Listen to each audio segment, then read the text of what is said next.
Now, inshallah, we'll start with our first lesson in the book of Sheikh Muhammad Akram al-Nadwi, his book in Ilm al-Sarf, or How Words Are Made. And this first lesson, conceptually, it's very simple, but once again, similar to the last video, it requires from you memorization. And here I just want to make, say something out of encouragement. Many people aren't able to reach their goal in the Arabic language because when they start, they see the amount of new concepts that are coming at them and the amount of memorization that it requires, and they feel that they'll never be able to, they get overwhelmed and feel, how will I ever reach the level I want to get to, and they give up. What I want to say is learning Arabic is not difficult.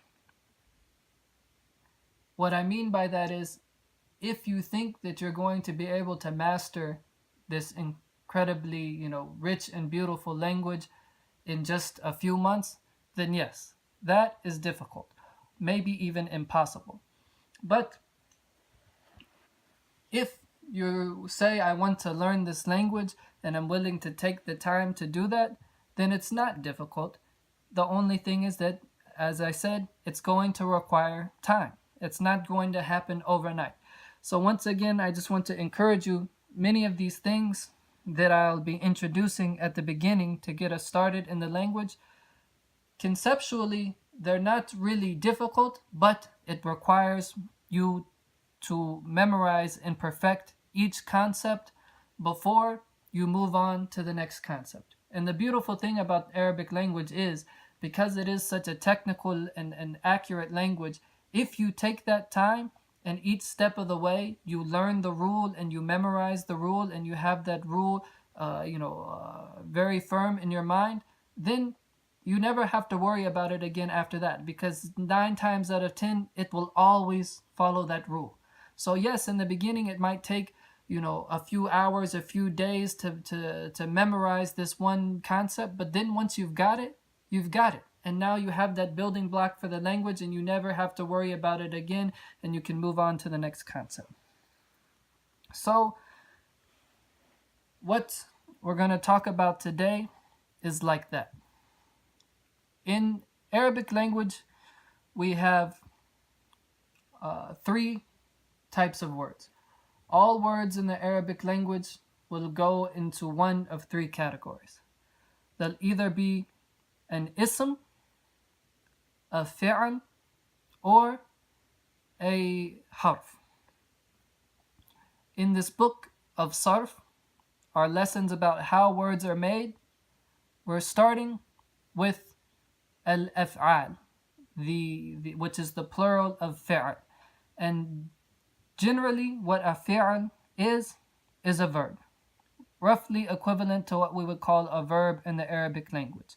The technical definition in Arabic for it would be a word that implicates a meaning in itself, but that meaning is tied to a time and a place. So basically, if I said he hit, right, there's no way that I can say the word that somebody hit somebody, or somebody is hitting somebody, or somebody will hit somebody. Any way I convey that concept, then it's always tied to a state in time, either the past, the present, or the future. So anytime a word is connected to the past or present or future like that, then that means it's a fi'al, or roughly equivalent to what we would call in the English language a verb. The first thing that we're going to learn about the fi'al is how we make how we change the structure of that verb or that fi'al to indicate who is doing that action. And it's very important right now to have that list of pronouns that we gave you in the last video, present in your mind and memorized at this point, because we're going to follow that same pattern of those group of pronouns. Also,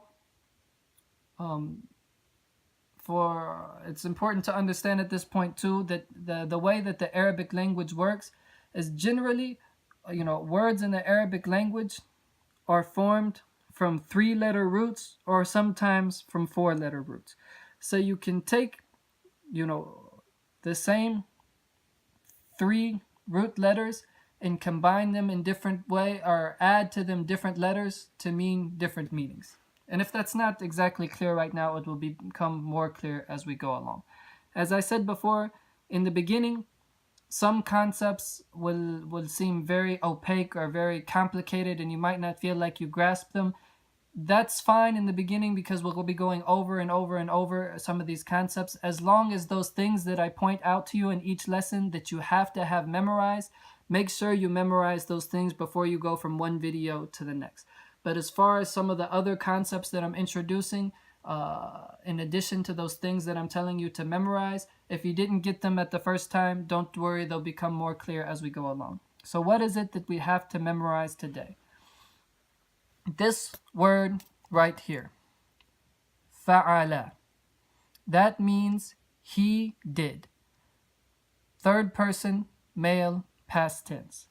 What we're learning today is how to make past tense verbs. So the first lesson in the science of sarf, of how words are made, is we're going to learn how past tense verbs are made. This pattern, fa'ala, is the base pattern that we always start with. We always start with that first pronoun that was in the list I gave you in the last video to remember, huwa. So if we want to say huwa, he did something, then we use this pattern, fa'ala. And fa'ala in the Arabic language literally just means he did. But we kind of use it as a placeholder for any verb that we want to use. So you can take this same pattern, fa'ala, and use different letters in it to have different meanings. For example, fa'ala means he did. If we take this same pattern and put a dad and a ra and a ba in there and say daraba, that means he hit.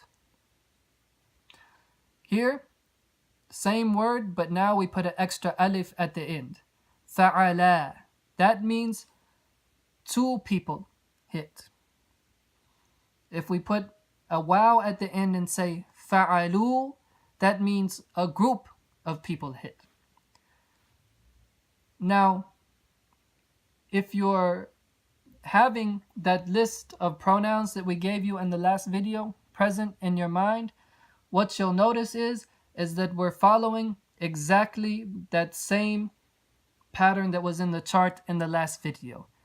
Fa'ala huwa, fa'ala huma, fa'alu hum, fa'alat hiya, fa'alata huma, 2 women, fa'alna, group of women, fa'alta, you, male, fa'altuma, antuma, 2 men, fa'altum, antum, a group of men, fa'alti, anti, 1 woman, فعلتما أنتما, 2 women, فعلتن أنتن, you group of women, فعلت أنا, I did, فعلنا نحن, we did. So فعل means he did. فعلا means 2 men did. فعلوا means a group of men did. فعلت means 1 woman did. فعلتا means 2 women did. فعلنا means a group of women did. فعلت means you did. فعلتما means you 2 people did. فعلتم means you group of men did. فعلتي means you feminine did. فعلتما again means you 2 women did. Here we have the same فعلتما for men, for 2 men, and فعلتما for 2 women, just like أنتما for 2 men and أنتما for 2 women in the last video. فعلتن فعلتن, you group of women did. فعلت, I did. فعلنا, we did. You have to say this over and over again until those words are ingrained in your mind in that order with the meaning and also connected to that list of pronouns that we memorized from the last video. So you have to be able to say فعل, huwa, he did. فعلا, huma, two men did. فعلوا, hum, group of men did. فعلت, hiya, she, one woman did. فعلتا, and all the way into the end where you have that completely ingrained in your mind. Over and over and over again. فعل, فعلا, فعلوا, فعلت, فعلتا, فعلنا, فعلتا, فعلتما, فعلتم, فعلتي, فعلتما, فعلتن, فعلتو, فعلنا. Over and over again, have those patterns ingrained to your mind, because this is what the Arabic language is built on. This group of patterns right here, this limited number of patterns, and the patterns that we're going to learn in the coming videos, those are the building blocks of the Arabic language. And if we don't master those, then there's no hope for us in learning this language. So memorize these different conjugations for the past tense verb, their meanings, and the pronouns that they go with, and have that ingrained in your mind. Let me just review it for you one more time. Fa'ala means he did, and that corresponds to the pronoun huwa for he. Fa'ala, that means two men did, past tense, and that corresponds to the pronoun huma for two men. Fa'alu means they did, a group of men, plural, third person, past tense, and that corresponds to the pronoun hum. Fa'alat, she did, and that corresponds to the pronoun hiya.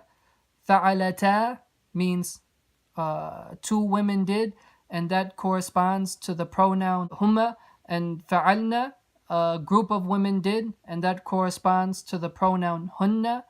Fa'alta, you did, and that corresponds to the pronoun anta. Fa'altuma, you two men did, and that corresponds to the pronoun antuma. Fa'altum, you group of men did, and that corresponds to the pronoun antum. Fa'alti, you feminine did, and that corresponds to the pronoun anti. Fa'altuma, you two women did, and that corresponds to the pronoun antuma. Fa'altunna, you group of women did, and that corresponds to the pronoun antunna. Fa'altu, I did, and that corresponds to the pronoun ana. And finally, in the end, fa'alna, we group of people did, and that corresponds to the pronoun nahnu. Memorize that. If you sense while watching this video that maybe you didn't master the pronouns from the last video, go back to the last video and master those pronouns first, then come memorize these conjugations and master them, and then inshallah we'll move to the next video.